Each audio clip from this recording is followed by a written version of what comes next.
Hi. Okay, this is a basic video to teach you the breathwork technique. And so in a few minutes, I'm going to lay down and I will demonstrate the breath for you. It's really, really beneficial for you to just take time with this video. I'm going to try to be concise and to the point, but it's going to take you so much deeper when we breathe together. You're going to be able to know what you're doing, know what to expect, and ideally have a little bit of practice with the technique so that you're able to have the best experience possible when we work together live, whether that's one-on-one in sessions or in a group. Okay, so this style of breath work is done laying down, and it's ideally done for anywhere from 25 to 30 minutes. It's a longer form style of breath work that was intentionally created to help us bypass the negative ego or the lower mind that does so many things in our life that aren't for our highest good. The ego interferes with us. It gets in the way of our healing. It keeps us stuck. It keeps us small and all of the other things. And so I'm not somebody who's interested in destroying the ego or killing it or anything because there's actually a healthy ego that we all need to develop, but there's a difference between the healthy ego and the negative ego or the lower mind. And so this style of breath work helps us to actually break through that to be able to move into what my teacher, David Elliott, calls the opening. And so it actually starts to get you into what you could label an altered state, but it's really just us moving from the conscious, more linear mind into the nonlinear. And so it starts to move us and expand us into the subconscious. And so that's why it's such an incredible pairing. In my sessions, I combine therapy, mentoring, coaching, and breath work together, talking plus laying down and going in to, the magical area that is where the real work happens on some level. So adding breath work into my work with clients one-on-one, and also I facilitate groups, has completely changed everything, everything.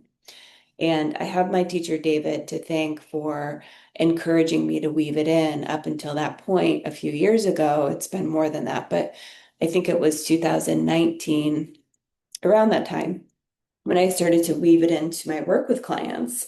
I was just doing more traditional talk therapy, and the addition of this changed everything. It blew me away. I already knew on a personal level that this style of breath work creates massive healing and transformation.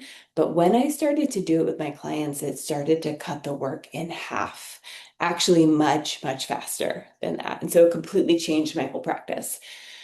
So 8 years into doing it as a personal practice, I'm still going strong with it, in my personal life and also with clients. And there's no going back at this point because I know what works and I know what helps people. And in this day and age, we don't have years and years and years to spend in therapy anymore. We just don't. That being said, for me personally, I did have to go through years of therapy, and it really, really helped. And that's just because of my background, the amount of trauma that I had to move through, it helped. And so I'm not anti-therapy at all, but this works on a whole different level, which is why I love pairing them together. So this style of breath work actually works on the physical, emotional, mental, and spiritual level. So physically, when we lay down and we start to do this breath work, initially we start to feel tingles in the body. Maybe it feels like electricity. And this is what we call chi, prana, life force energy starting to move. And through the increase in oxygen, if you look at the etymology of the word breath, it actually has a correspondence to spirit. And so, depending on how spiritually open you are, there's real incredible shifts that can start to happen with this style of breath work. And there's so many different types of breath work out there. I'll just mention briefly, and it's a good thing, right? There's breath work for kind of everything nowadays, which is really beautiful. But time and time again, I keep coming back to this style for me. It's made the most impact in terms of deep healing and transformation. There's other styles you can play around with, and it's all good. But this is the style that I do with clients. So on a physical level, you can start to feel the tingles, the energy moving. And at any time, if that starts to feel too intense, you can either slow the breath down or you can even take breaks and actually just return back to a normal breath. When I first started to do breath work, I didn't know this, that you could actually like stop and take breaks. And I felt like my whole body was vibrating. Within 5 minutes, like I started to feel like I was levitating and I was just like, what is happening? So I do like to tell clients in advance that number one, it doesn't have to get to that intensity because you can slow it down or you can take breaks, but you can also play with it because it's pretty wild actually what can start to happen. And so for each of us laying down doing breath work, we kind of have to find our edge, of what we're comfortable with. And it's all very beautiful actually. So once the energy starts to move, what it does is on an emotional level, it can start to clear stuck trauma and the stuck blocks that we actually hold in our body. We know now through, people's work like Gabor Mate, his book When the Body Says No, we know that we store things in our body, right, somatically.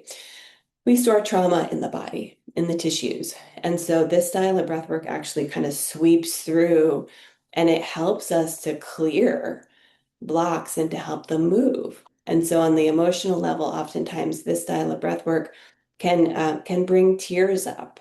Sometimes it can make you start to laugh out of nowhere. Maybe there's frustration or anger that can come up and out. So for all of the emotions, the whole spectrum of emotions, by the way, it's a really good thing to just kind of let it move and don't resist if possible. That being said, if it gets to be too much or you don't feel like going there, what I love about this style of breath work is you don't have to. You are in the driver's seat with this breath work. There's no pressure for you to push through if you don't want to. That's what I love about this style of breath work. That being said, for me personally, when I lay down and do breath work, it doesn't feel good for me to put a lid on these things, right? It actually doesn't. And so it feels so much better and so much more clearing and like liberating for me to just let the tears come or just let it come out. Oftentimes we actually don't know why, like where the tears come from or where these emotions are coming from. And that's okay because we don't have to know. You can just let it move through.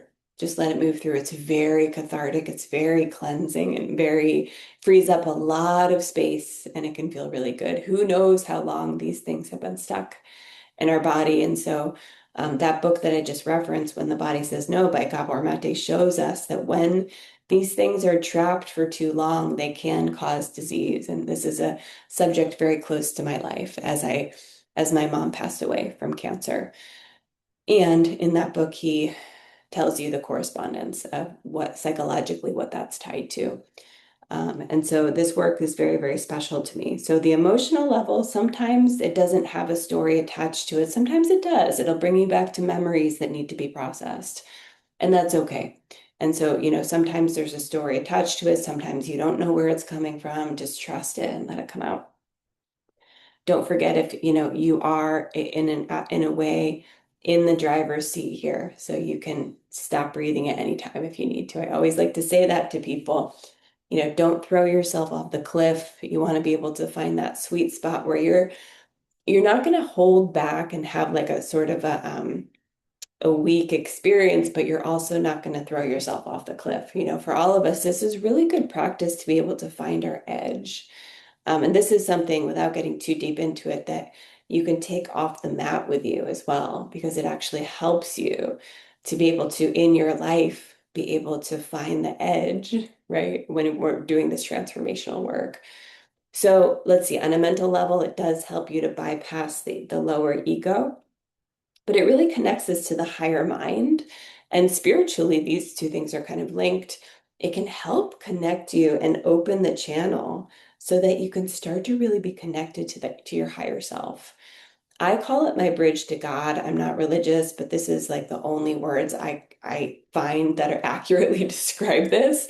And so sometimes, depending on the breathwork experience, which is different every time for me and for everybody, it can really open your intuition wide so that you get guidance, messages, clarity on things that maybe you couldn't figure out before. It can show you exactly what you need to see or feel.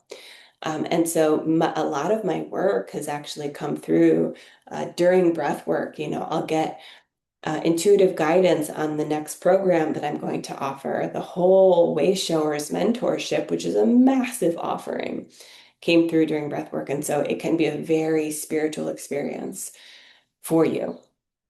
Every single time it's different. Sometimes it's more somatic for me. Sometimes it's more emotional. Sometimes it's all about intuitive downloads, right? So it's different every time. Breath work for me, I've learned to just completely honor and trust it as an incredible form of intelligence.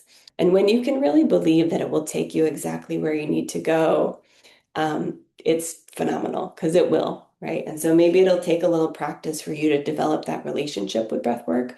But for me, I can say with certainty that's true. So let me lay down and show you how to do it. So it's done laying down. Yeah, let me see if this is, yeah, you can see me okay. And so this style of breath work is done all through the mouth. And so the first, it's a two-part inhale where you're taking one breath into the belly, and then you're taking another breath into the chest or like the heart space. And then it's just a single exhale, and it's done all through the mouth, like I just said. And so I'll demonstrate it and then talk you through it a little bit. So this is what it looks like for me.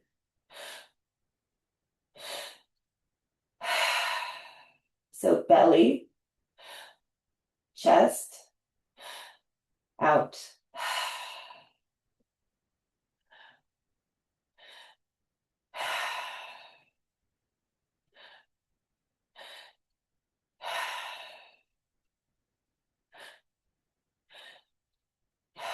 If you want to pause this video and just rewind it like a minute, you can actually lay down if you want to practice it with me.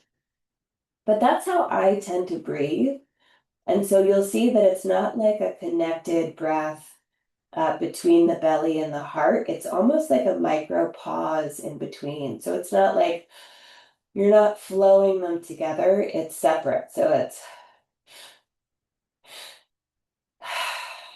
So it's kind of a half of an inhale here and a half of an inhale here.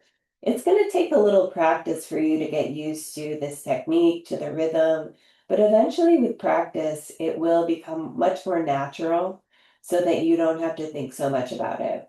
That's why I really, really encourage people to watch this practice video first so that your first experience with me, whether that's one-on-one or in a group, you're not wasting your time trying to like get it down. It's really going to help you to start to practice it, to just get a little bit more comfortable because we're not used to breathing this way. So it can take some time. And so I'll also share some links to be able to do a full session at home, and I highly recommend that you try these out. To do at least 5, ideally 10 minutes of breath work on your own. When you're newer, you might not be able to do a full 25, 30-minute session right off the bat, and that's okay. You might want to just work your way up. Like today, I'm going to do 5 minutes, then 10. And also when I work with people one-on-one that are newer, I don't force you to do the full thing. I check in with you quite a bit to see how you're doing, and we'll find that edge for you. But the two things that I just wanted to share here that you can play with is the speed of the breath. So you can decide how fast or how slow you want to go. You don't want to go super, super slow, but you also don't need to go super fast either. So find a speed that feels doable for you. There's some days that I lay down to do breath work and I actually want to go a little bit faster, right? And so this would be an example of that.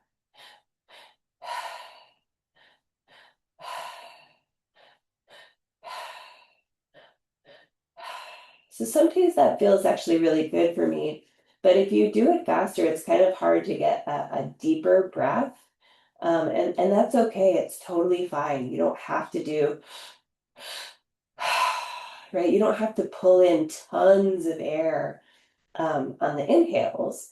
But alternatively, you can if you want to. So this is the second lever that you can play with is the depth of your breath. So sometimes I actually do prefer to go just a little bit slower and more deep. So something like this.